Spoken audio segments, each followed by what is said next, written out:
Welcome to another edition of the Tom Greene Podcast. We are back over Zoom, and we are back doing some live stuff for you. We took a week off there from the video show. We had a guest for the Packers show. Didn't work out because of time. This time we had another guest actually for the Bears, the first Bears show, but he backed out at the last minute. But this guy stepped in like Kofi Cockburn at the free throw line. He stepped in at the last minute, banked some shots home. He is a Schmack Guy. He is Anthony Pasquale from Illini Sports Night. This isn't quite Illini Sports Night, but it's Tom Greene Sports Night. Welcome to the show, Anthony, once again. Yeah, thanks, Tom. Good to be back with you. Whether it's talking Illini, Bears, Lions, Cubs, whatever it is, I always enjoy it. So thanks for having me on. Absolutely. We kind of are doing this on the fly and on a whim, but one thing we know is that we don't know who is going to be starting for the Bears at Soldier Field this Sunday. Do you have any leads on that? If this is any indication of a lead, ESPN has Andy Dalton projected with 22 fantasy points and Justin Fields projected with 2 and Nick Foles projected with 0. So if they know something, it seems to be leaning towards Dalton, who is still recovering from that knee injury he suffered in week 2. Obviously, Justin Fields is the guy you want to be around in the future. But if your offensive line is allowing him to get sacked 9 times, maybe it's not the best idea to put that guy out there. Hard to evaluate him because he really never got a chance to make a play because he was under such pressure. And I think the play calling kind of limited him in terms of getting out of the pocket and using his strengths. But at the end of the day, I'm not very confident in this Bears team to do anything this season. And I wouldn't want to risk damaging the confidence of Fields if that's what it comes to. Yeah, because once Fields was drafted, there was a lot of hype. I kind of bought into it a bit. In fact, in my fantasy dynasty team, which I have Joe Burrow and Andy Dalton as my quarterbacks, it's a quarterback flex league. I also drafted Justin Fields thinking I'd have a quarterback of the future as well as a quarterback of now. And once Nagy made the decision to start Justin Fields, which a lot of people thought was week 3 and turned out being week 3, I could just swap them in. And as you saw the famous Adam Schefter tweet, Matt Nagy says Andy Dalton is going to start against the Browns. I had said the Tom Greene standard fantasy team is going to be starting Justin Fields against Team Tyler's Daddy 69. No, that is not a typo. That was the actual team I was facing. And both Nagy's Bears and my Tom Greene standard fantasy team faced pretty bad losses this past Sunday. You did elaborate, or you did talk about it just a little bit, but tell us a little bit more about the debauchery that happened at First Energy Stadium, which the Bears produced last energy, if you ask me. Yeah, I think you're dead right there. They moved the ball down the field the first time that they got the ball, able to kick a field goal early. I think they were leading 3-0 or tied it at 3-3. I don't remember who got the ball first, but after that, it was pretty tough sledding offensively. Couldn't get anything going. David Montgomery only got a handful of carries. I think only 3 wide receivers caught passes. Allen Robinson with 2 and Mooney with 1. Cole Kmet caught 1, and then David Montgomery caught 2. And that was the 6th that Fields completed all day long. He got sacked more than he completed passes. So I think that kind of tells the story. Myles Garrett set a Browns record with 4.5 sacks in the game. That's obviously not, when you're looking back at the game, that's going to be something you remember, but it's not for a good reason for the Bears. So that's always tough. Defensively, they hung in there. They were able to get to Mayfield. I think they got to him 5 or 6 times. So the pressure was there, and it's not like he threw for 300 yards or anything like that. But that 2-headed monster of Chubb and Hunt just kind of wore down the Bears defense. A late first half touchdown by the Browns, and then an early second half touchdown kind of put it away. I think the final was 26-6. Yeah, very unfortunate for the Bears, and that's kind of what kills any team is that last second touchdown before the half and the second half touchdown to start the half. If you have the ball, I guess it's the equivalent of an NBA 2-for-1, but it kills teams. And our public enemy number one quarterback, whether you're a Lions or Bears fan, Aaron Rodgers, is notorious for doing that. And I think we both wish that Rodgers was playing for Denver right now, for sure. Or hosting Jeopardy. Either one would be fine by me. Yeah. And for me, it would make Jeopardy unwatchable, but that's just my opinion. But Yeah, yes, it would be, excuse me, it would be a lot better if you were out there right now. So fill in the blank. I guess it's kind of a spur of the moment, because this podcast kind of has been spur of the moment. If Jordan Howard were still on the Bears, the running game would be blank. About the same. I think Montgomery's a little bit more talented than Howard. And Howard right now isn't really producing much on any team. Is he still a Dolphin or an Eagle? Last I checked, I think he's in Philly, but okay. Yeah, and Miles Sanders getting most of the work there anyway. So I think Howard would be a nice backup. Maybe picks up some short down situations, but with Matt Nagy calling plays, for whatever reason, they don't run in short down situations. They do weird plays that just don't work. So I don't think it would benefit that much. I think David Montgomery's been solid, and I think what would help the run game a little bit more would be getting Tariq Cohen back from injury. Just so you have that difference. I think Montgomery and Howard kind of run the same type of way. They're bruisers. They take their contact, they fall forward, but Cohen, you could get him on the outside a little bit. He can make some guys miss. I think that's kind of what the Bears miss in the run game. But maybe Justin Fields can add some of that from the quarterback position. Mitch didn't run all that much. Chase Daniel, obviously not known for his legs. Neither is Dalton, and definitely not Nick Foles. But Fields is. So maybe that's something that they can work in. But I wouldn't trust Matt Nagy to put that in the offense. That's for sure. And this is something I actually thought of before the show. The big reason, at least in my opinion, why Matt Nagy is still the head coach of the Chicago Bears is because of the Bears' performance against the Detroit Lions the past 3 seasons. The Detroit Lions defense has made Mitchell Trubisky look like an all-pro quarterback. They have looked Foles look like an emerging star, like he was in the Super Bowl year. They have made Chase Daniel look good while we were trying to stomach our Thanksgiving turkey. I think we remember that. And of course, I've seen the meme, Trubisky deserves an all-star award or something because he took a Matt Nagy coached offensive team to the NFL playoffs twice. Yeah. Based off the defense, and I think that defense should be rewarded. It's almost like 1989 or something like that. I'm not going to say 85 because we all know that defense was just phenomenal and can probably never be topped. But I think a big provision of mine, or at least so I think, is that Nagy is still the head coach right now. And people will like him again after this week, perhaps, because of that Detroit Lions putrid defense we've seen the past 3 years there. Yeah, I think that could definitely be a part of it. And I saw an article today. I don't know if I trust the source all that much, but it said if the Bears lose to the Lions this week, Matt Nagy might get fired. So maybe that I'm rooting for the Lions this week. Who knows?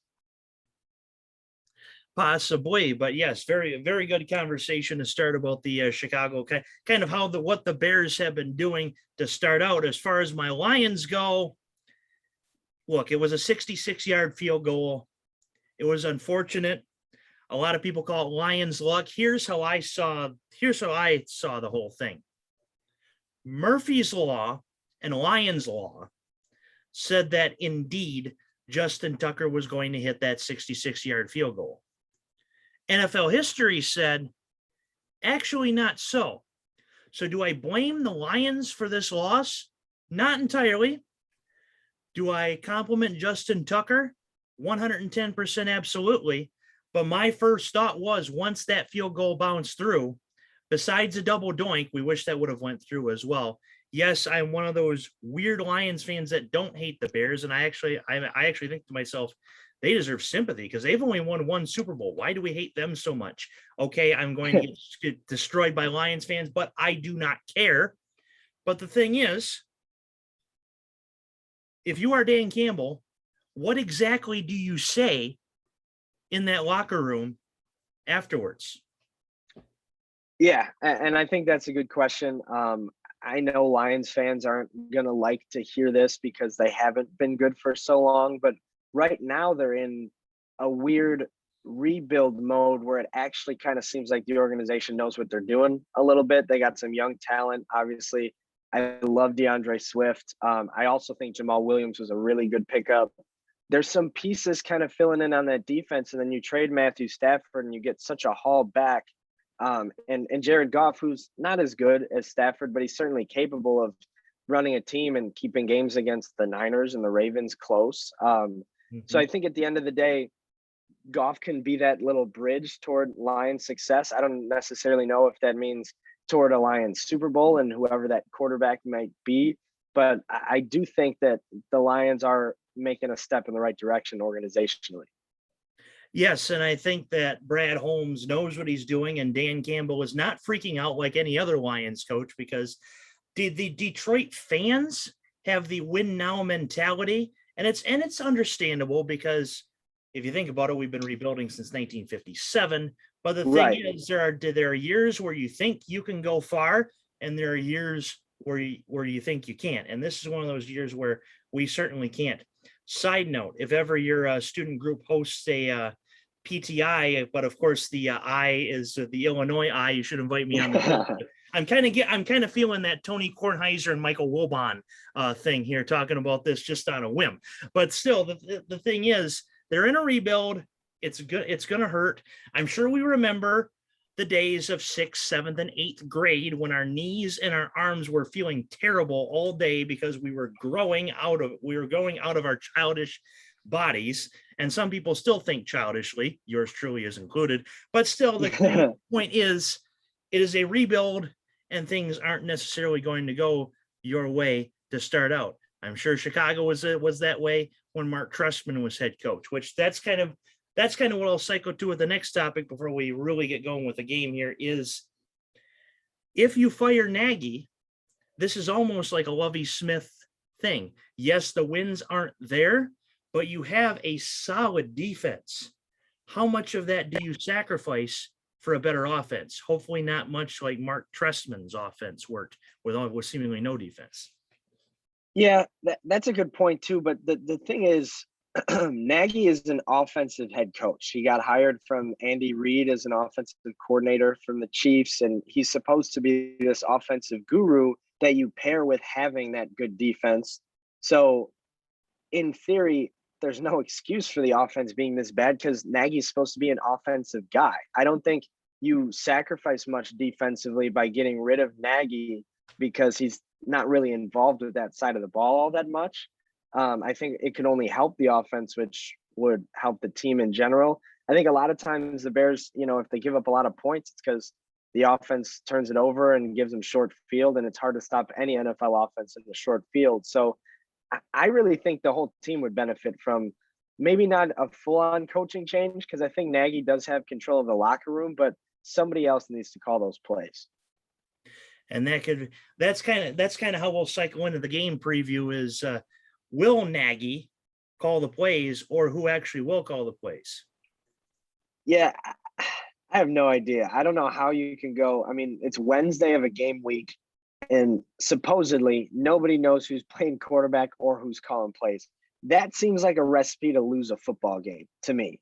Because if you don't know who's going to call the plays and you don't know who's going to be running the plays, how could you possibly be preparing for an actual defense that's going to be defending those plays? So I don't know. I guess if there's any team to experiment with, I guess it's the Lions, because I'd rather, be unprepared against the Lions than unprepared against the Browns, who sacked us 9 times last week. But I mean, at the end of the day, my gut tells me Nagy is going to call plays for Andy Dalton. But what I want to happen would be Bill Lazor calling plays for Justin Fields. That's a good point, and my guts tell me to eat more Skittles. But anyway, sadly, Marshawn Lynch is not anywhere near the Bears organization. But that kind of goes into the game preview, like we had said. You would want the offensive coordinator calling the plays for Justin Fields. We maybe not necessarily want Nagy to be calling the plays for Andy Dalton, but that's what you think is going to happen. How I see this game, and I'm going to go ahead and cycle into the keys to the game. For the Lions, we know the Bears defense is special. I'm not going to go a higher tier than that, but they are a good defense. And I felt that last year they needed to be rewarded with a playoff appearance, and they got that. Unfortunately, they got slimed on Nickelodeon with that playoff appearance, but at least the defense was rewarded for that playoff appearance. You know, the defense is going to be special for the Lions. The offensive line is our strength. Try running the ball. If you can't, then good luck. Second key to the game, TJ Hawkinson it's either going to be TJ Hawkinson or perhaps Tyrell Williams or another wide receiver. Quintez Cephas is actually the top wide receiver right now, in my opinion. It's either going to be Hawkinson or Cephas that's going to be open once the Bears double team one of those two guys. You have to get the ball there. And as far as turnovers go, we know the presence of Khalil Mack. Once Matt gets into that backfield, I am probably less likely to have eaten a bite of my Big Mac before Khalil Mack actually makes a sack. So got to protect Mack, and you got to win the turnover game. So run the ball if you can. Find Hawkinson or Cephas or even Trinity Benson, the wide receiver they traded for Denver, and win the turnover game. That's how the Lions win this game. How do you think the Detroit Lions get a victory at Soldier Field for the first time in 3 years, I think? For the Lions to get a win, I think you kind of nailed it with running the ball. We've seen the Bears struggle with two-headed monsters. When it was Kamara and Latavius Murray, the Saints ran the ball a lot. But if you come at us with just one guy, i.e. a Dalvin Cook, we tend to do pretty well against that. But when you mix it up, DeAndre Swift and Jamal Williams, I think the Bears have trouble with that. It's too hard to contain. Their running styles are very different. So I say that is number one. Number two, pressure the quarterback. And with how bad the offensive line has been for the Bears, that doesn't seem like it's going to be that difficult. So for the Lions, run the ball, put some pressure on the quarterback, and then I don't mean to steal another one of yours, but winning the turnover battle is going to be very important for the Lions. Or maybe I'll change it. Maybe steal a touchdown, whether it's a long play, a kick return, something that you're not game planning for. One of those big plays that really can change the game. I think the Lions could use one of those on Sunday. Absolutely. And it's fine if you take keys, because you know what? The keys work to the same door.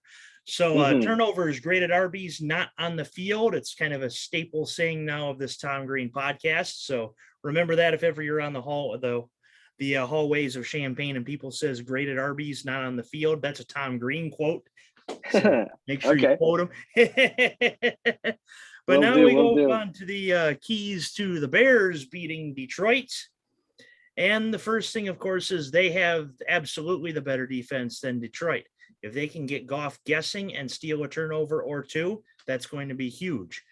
Like I said earlier, Matt Nagy is still the head coach of the Chicago Bears right now because of how this team has performed against Detroit.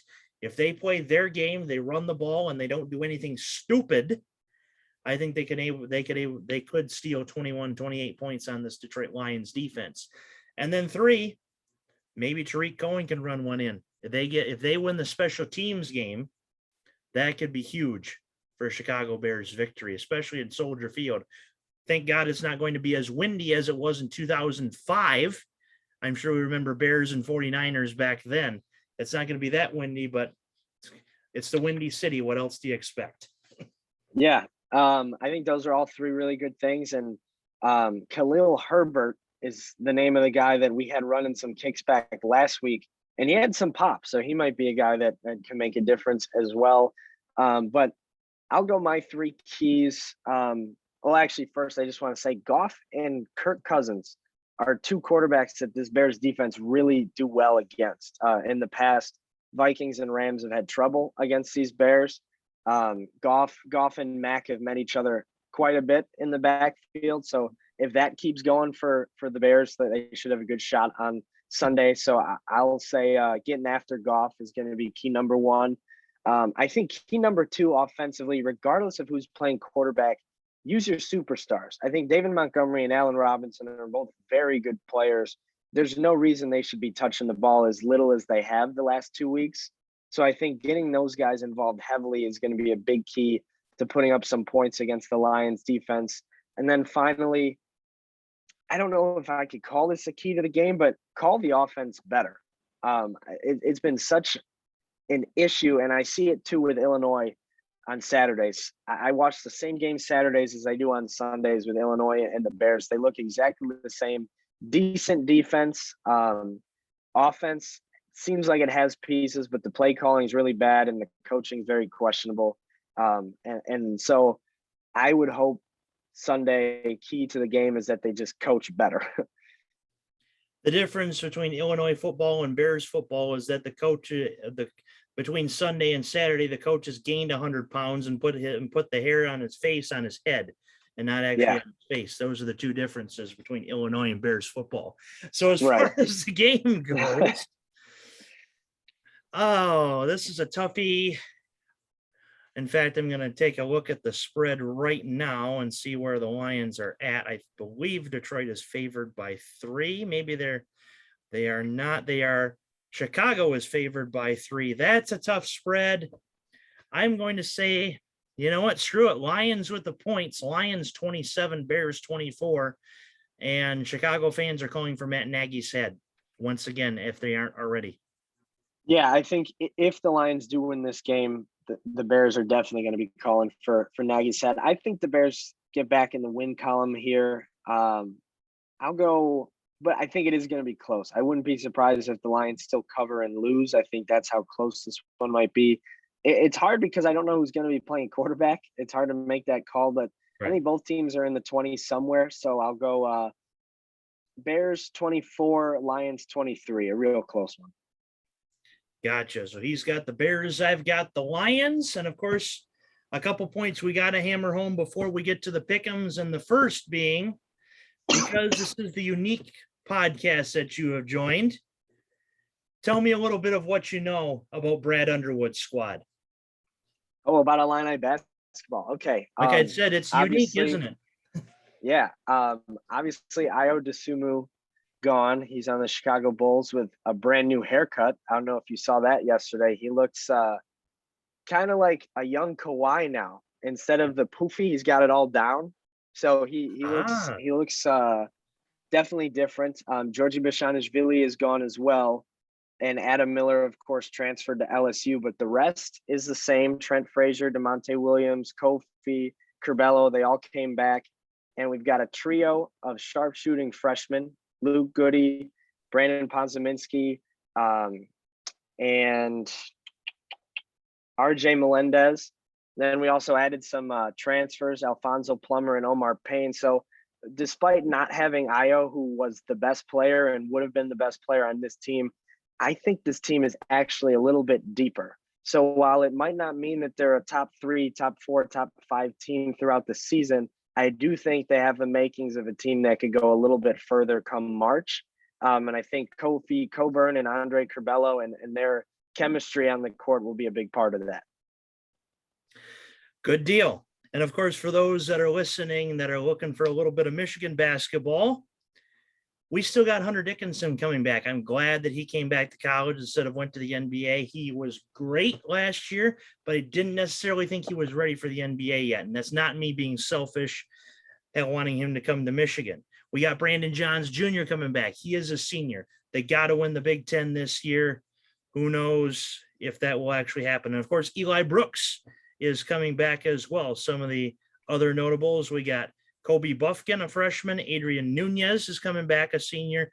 Zeb Jackson is going to be a sophomore. Brandon Wade, like I said before. Terrence Williams, Frankie Collins, Isaiah Barnes, Devontae Jones, Ian Burns, one of the new freshmen. Musa Diabate, a freshman from Paris, coming from the IMG Academy. Of course, the team that walloped Bishop Sycamore. Let's not forget about those Bishop Sycamore Centurions or whatever the hell their helmets had. Will Shitter, as a freshman. Of course, didn't mean exactly like that. It was a mispronunciation there. Jerron Falls, a senior. Jace Howard also making the Howard difference. So a little Michigan basketball preview. Hopefully they'll win the Big Ten. We'll see how Illinois does, but I'm thinking it could be another battle between the maize and blue and the orange crush. Yeah, I think Big last year is kind of funny with, your guys' little COVID outbreak, and we didn't have one. So we played more games and won more games and had a higher winning played more games and won more games, but you guys had the higher winning percentage because you guys played a little bit less games in the conference. Obviously, the game between the two went in Illinois' favor pretty heavily, even without Ayo Dosunmu at Michigan. That was kind of a bit of a fluke game for the Wolverines, I think. But I think not having Livers and not having Franz Wagner is going to be tough. But Dickinson is going to be huge, and I've heard nothing but good things from the incoming freshman class that you guys got. Good recruiting done by Juwan Howard. So no reason why Michigan and Illinois shouldn't be at the top of the conference, probably with Purdue as well, because they've got some guys coming back too. But my guess, if I had to pick right now, is it's going to be a 3-team race between those three. Gotcha. And so for those that are going to be announcing Michigan basketball, make sure to get a double check the pronunciation of Will's last name. and seriously, you'll see the spelling of his last name and almost think the same thing that I had said. But no harm, no foul. Or wait, that was a block. I thought it was a charge. Come on, that was a charge. It was a charge. Anyway, little Michigan, Wisconsin, and we'll hit that real fast, and then we'll go to the pick'ems. You're the Big Ten West guy. What are your thoughts on the Wisconsin Badgers? A little weaker than I expected this year. Obviously, they've lost a few games that I don't think they should have. Losing to Penn State at home. We know Penn State's, a top 10 team now. We see that. But Wisconsin was favored in that game, and Penn State ended up coming out on top. The Notre Dame game at Soldier Field, Graham Mertz really kind of crapped the bed. I think everybody thinks Graham Mertz is this great quarterback because he was like 21 of 22 with 5 touchdowns in his debut against Illinois, but that was against Illinois. Not every team in the Big West or the Big Ten in general is as bad defensively as Illinois was last season. So I think Mertz just isn't the guy for Wisconsin, and Cone is obviously at Notre Dame now, so they really don't have a QB. And for that reason, I'm probably going to be all over Michigan this weekend. I'm sure you remember my text with you from last year that said, Wisconsin fans think of Jack Cone. Everybody, the rest of the Big Ten thinks of Jack Cone, traffic cone. Yeah.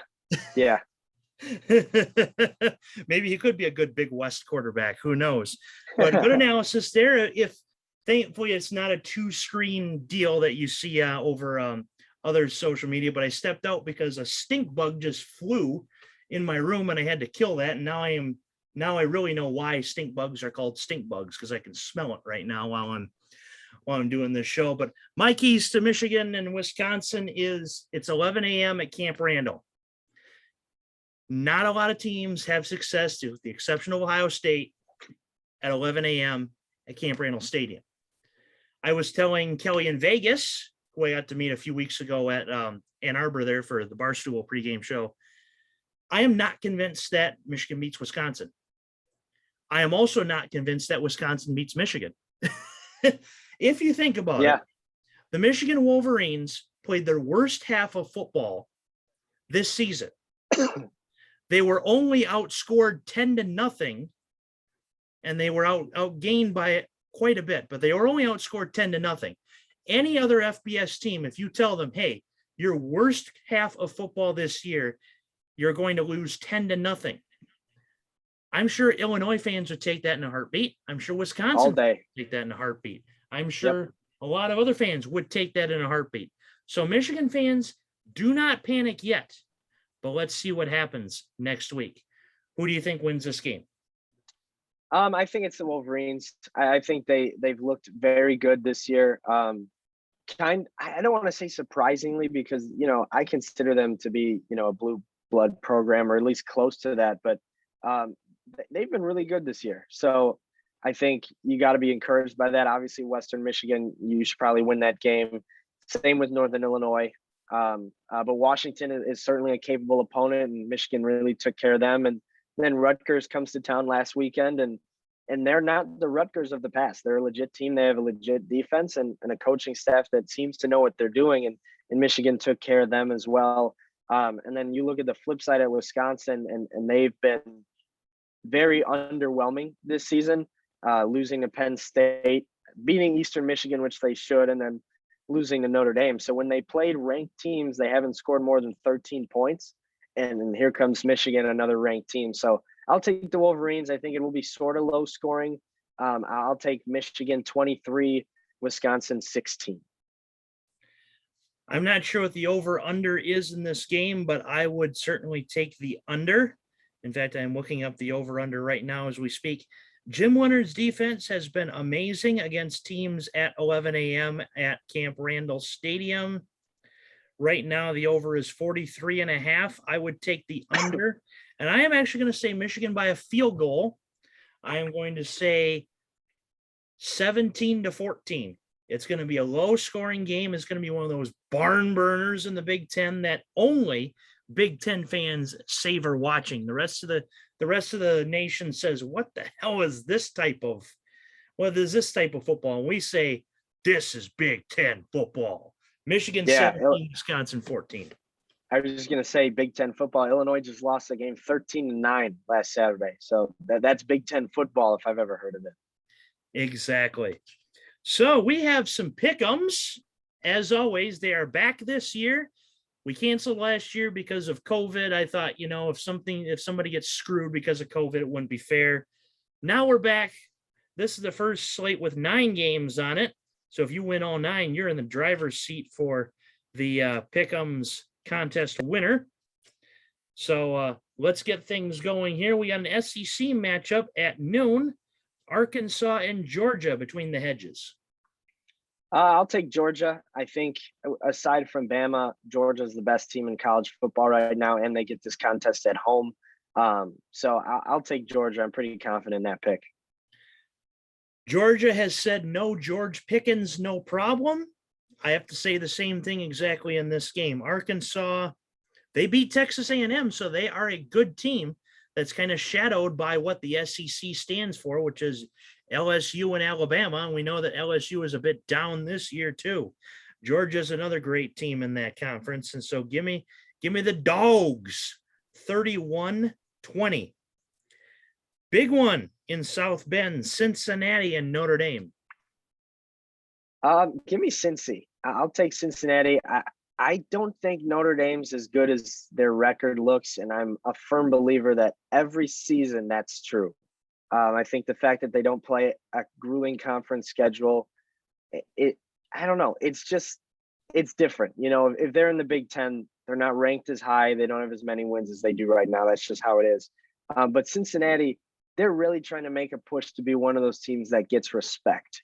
Cincinnati's, I think, Conference USA or AAC, they're not one of the big conferences, but they've shown that they can put a program together. I think beating Notre Dame in South Bend would be a huge stepping stone for that program. Give me the Bearcats. I went to South Bend on my way back from Chicago just to see the campus, and I felt entirely overrated all the time that I was looking at the stadiums there. That rings true for this game. Luke Fickell has done amazing things right now for Cincinnati in the AAC, and he's going to bring that to the Big 12 in 2 or 3 years. Give me the Bearcats 27, Notre Dame 24. This one's going to be high scoring coming up next. Ole Miss and Alabama. Yeah, I think, what's Ole Miss? 12 and Bama's 1 right now? I believe so. Yeah, and we just saw Bama play Florida, and it was a lot closer than many people anticipated. I think Bama still wins this game. High scoring, a lot of points, but it's hard to compete with Bama, especially in Alabama. I'll take the Crimson Tide. A lot of people are going to be jumping on Ole Miss because of the spread. Don't underestimate Nick Saban once he after either he lost or a very close win that they should have won by more points. Give me the Tide and the points, 40-30. I think something like that. And if it's more than 10 right now, the line's going to drop insanely to like 8. And I think it's going to be good for Bama to take. A surprise Big 12 matchup that does not involve Oklahoma or Kansas State. Baylor and Oklahoma State. Yeah, this is an interesting one. I think both of these teams have shown that, they're not worth overlooking. They're both 4-0 right now. Obviously, it's at Oklahoma State. I can't remember off the top of my head, but who did Baylor beat last weekend? Well, let me actually go deep into the archives and take a look here. I think it was somebody special, but not that special. Iowa State. I just found Iowa it. They just State, beat yes. Iowa State. That's a tough team to play. And Oklahoma State just beat Kansas State, another ranked team. Both these teams are coming off a huge win, so you can almost expect a little bit of a letdown. But I don't know. My gut's telling me to go with Oklahoma State because they're at home. But I'll take Baylor. Give me Baylor. At least plus the points. It's a 3.5 spread. I'll take Baylor plus the points. It'll be close. 34-32. Alrighty. Well, unfortunately, this is memory foam, what I'm sitting on, but it's not quite the padding that we're used to in Stillwater, but I'm still going to go ahead and do it.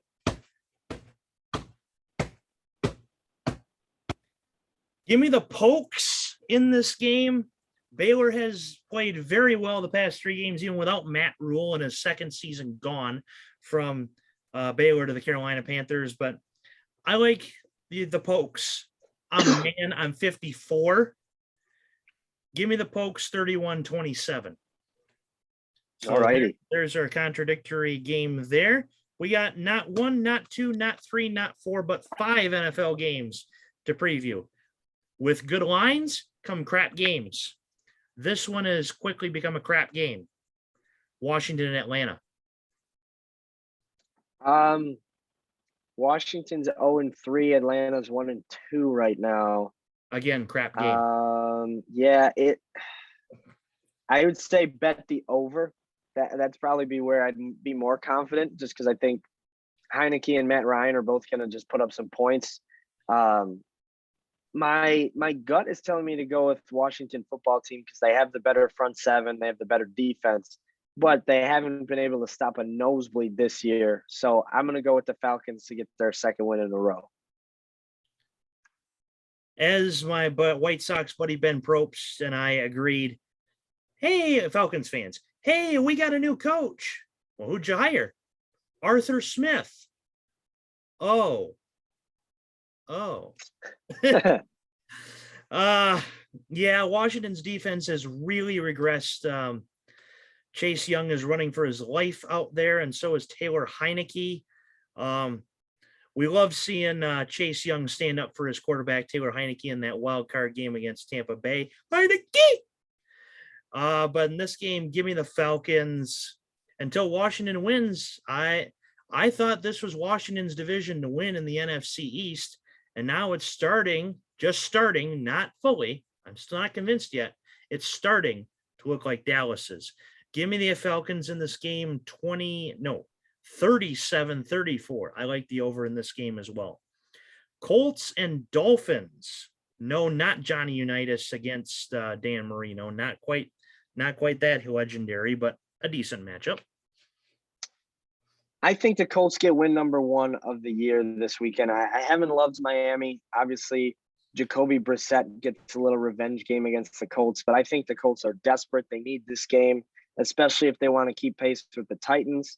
And they just lost to the Titans last week. So I think the Colts get win number 1 kind of convincingly, 23-14.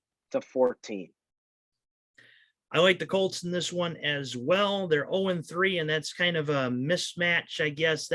That's not true to who they actually are. The Colts have a decent offensive line. They have a good defense. Give me the Colts over Jacoby Brissett, 27-10. Cleveland and Minnesota. It's the Kevin Stefanski Bowl at the U.S. Bank Stadium. Yeah, I liked what I saw from the Vikings last week, beating the Seahawks. I think they're better than a 1-2 team. But I also think the Browns might have one of the best rosters in the NFL. I think their defense is built a lot like the Bears of 2018, heavy pass rush and Kirk Cousins struggles against that. So for that reason, I'm going to take the Browns to win this game. Might be a little higher scoring, but I'll take the Browns 28, Vikings 24. Gotcha. This one's a toss-up. Give me the Vikings only because it's in Minnesota. If it were in Cleveland, I'd take the Browns by 20. But something tells me that home crowd at US Bank, they've been hungry for home games, and they didn't get one till last week. Give me the Vikings by 1. And I'm not too confident about that pick. So if you want to fade me in bets, you go right ahead and do that. Battle by the Bay. Not the Oakland Raiders, but the Seattle Seahawks against San Francisco. Yeah, I think both these teams coming off a loss. So if one of them was and one of them wasn't, I would just pick the team coming off the loss. But because they both are, I think it's going to come down to coaching. And I think the 49ers have the advantage there with Kyle Shanahan. So I'll go 49ers 31-30. Real close game. Russ almost pulls off the comeback. It's in San Francisco. I like what the 49ers are doing with Trey Lance and Jimmy Garoppolo. They just got hosed too, like the Lions did, except their defense hosed them, not the refs and or a 66-yard field goal. Give me the Niners in this one, 30-24, higher scoring, but I think San Francisco pulls this out in the end and does not blow it. This time off some grand stupidity. I'd say worse if this wasn't perhaps FCC monitored, but you know what I mean. Last one, we got Baltimore and Denver, the team that screwed over Peyton Manning back in 2011, his first year with the Broncos. Off the top of my head, excuse me, 2012. I'm trying to remember with the right, yeah. Thing. But yeah. I'm trying to remember who Denver has played so far. It was Jacksonville, the Jets, and the Giants, right? Yes. Because we've seen the Homer Simpson thin meme. Broncos 3-0. Yeah. Rest of competition 0-9. Exactly. So I think 3-0 is not an indication of how good that team really is. And I do think Baltimore has one of the best rosters in the NFL. They're very injured, but they keep just fighting. They fought week 1 against the Raiders, obviously lost that one. Then they play the Chiefs, steal a win on Sunday night, and then battle back against your Lions, unfortunately kicking that 66-yarder. So I think the Ravens win this game. It'll be gritty, probably pretty low scoring. Both teams have solid defenses and defensive-minded head coaches, but I'll take the Ravens 21, Broncos 17. Vic Fangio, as you know, coaches a great defense. They are bend but don't break. They do this here at Mile High Stadium. But Baltimore is a very good team. They beat Kansas City, and they survived the Detroit trap game, which I thought was going to be a trap game. I did not like the spread for the life of me in that game, but they did win outright, as a lot of people thought they would. I think they win outright here as well. 24-21.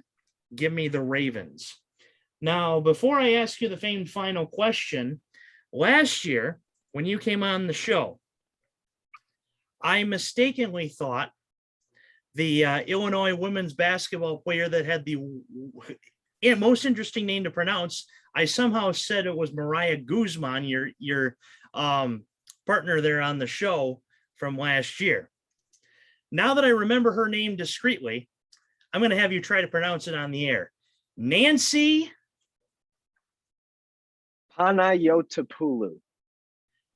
Panagiotopoulou. Yes, and she's I'm trying to remember. It's there's like another name to it also. So it's actually Nancy Panagiotopoulou Andritsapoulou. But whenever I was announcing games, I would go, passes it to Nancy, because there's no way I'm spitting all of that out. No way. Shout out to Nancy.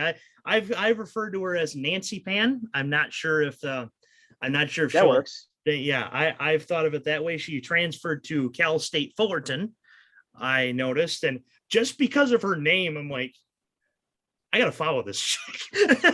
Yeah. We also have had Petra Holoshinska, which is another really fun one to say. So if you like Illinois basketball, like this guy follows, and whenever Cockburn hits a three or anybody, he says Schmack. You have some very interesting games about the Illinois men's and women's basketball teams for sure. So with that, I must ask the famed final question of the show. Is there anything you have to add to this wonderful Tom Greene podcast? Well, first I'll just say thank you for having me on again. Be happy to join you to talk Cubs or Bears or whatever the case may be. But for now, I think I'll just plug myself. The Twitter's ant_Pasquale 3. Also the Schmack Guy is what it's labeled as right now. And I do some work with my own personal podcast called the Cubs Corner. I write for the Champagne Room, which is a blog about Illinois sports run by SB Nation. I write for Cubs HQ. And then also, like you mentioned, just started with that TV show Illini Sports Night. So if you're looking for Cubs or Illini stuff, make sure to give me a follow. Absolutely. We've had him on the show a few times. He's a great guest of ours. And hopefully at some point we'll have to hit up Chicago and hit up a Cubs game. That'd be amazing. He is Anthony Pasquale, the Schmack Guy. And this has been the Tom Greene Podcast.